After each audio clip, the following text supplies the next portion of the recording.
గత వైసీపీ ప్రభుత్వంలో అప్పటి ముఖ్యమంత్రి వైఎస్ జగన్మోహన్ రెడ్డి ప్రభుత్వ ఉద్యోగులను అనేక ఇబ్బందులకు గురి చేశారని తెలుగుదేశం పార్టీ రాష్ట్ర అధికార ప్రతినిధి పిఠాపురం మాజీ ఎమ్మెల్యే వర్మ ఆరోపించారు. ఉభయ గోదావరి జిల్లాల పట్టభద్రుల ఎమ్మెల్సీ కూటమి అభ్యర్థి పేరాబత్తుల రాజశేఖర్ కు మద్దతుగా పిఠాపురంలో మాజీ ఎమ్మెల్యే వర్మ ఆధ్వర్యంలో టీడీపీ నాయకులు కార్యకర్తలు కలిసి ఎన్నికల ప్రచారం చేపట్టారు. ఈ ప్రచార కార్యక్రమంలో పేరాబత్తుల రాజశేఖర్ సతీమణి పేరాబత్తుల సత్యవాణి పాల్గొన్నారు.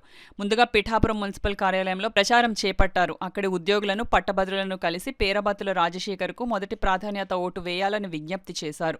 ఈ సందర్భంగా మాజీ ఎమ్మెల్యే వర్మ పేరాబత్తుల సత్యవాణి మీడియాతో మాట్లాడారు.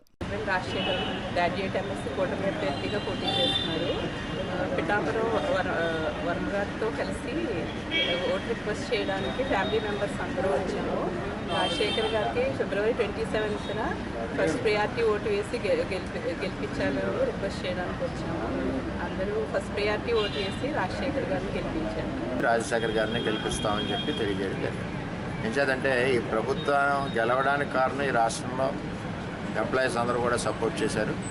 అదేవిధంగా ఎంప్లాయీస్కి ప్రభుత్వం కూడా సపోర్ట్ చేస్తుంది. జగన్మోహన్ రెడ్డి పరిపాలనలో పిల్లల ఎడ్యుకేషన్ కానీ ప్రావిడెంట్ ఫండ్ కానీ రిటైర్మెంట్ బెనిఫిట్స్ కానీ ఇవన్నీ కూడా ఇవ్వకుండా ఆఫ్ చేయడం జరిగింది. అలాగే అన్ఎంప్లాయీస్ ఎవరైతే ఉన్నారో ఈరోజు ప్రభుత్వం ఎలక్షన్ కూడా అయిన వెంటనే 16,000 ఉద్యోగాలు డిఎస్సీ ఇస్తూ ఉంది. అలాగే 6,33,000 కోట్లు లోకేష్ గారు ఇన్వెస్ట్మెంట్ తీసుకొచ్చారు. అంటే అన్ఎంప్లాయ్మెంట్ని తీర్చాలన్న తపంతో ఈ కూటమి ప్రభుత్వం పనిచేస్తుంది. ఎట్టి పరిస్థితుల్లోని పేరాబత్తుల రాజశేఖర్ గారికి మొదటి ప్రాధాన్యత ఓటు వేసి గెలిపిస్తామని చెప్పి అందరూ కూడా ఎక్కడికెక్కడ బ్రహ్మరథం పడుతున్నారు. ఎట్టి పరిస్థితుల్లో అత్యధిక మెజార్టీతో గెలుస్తారు.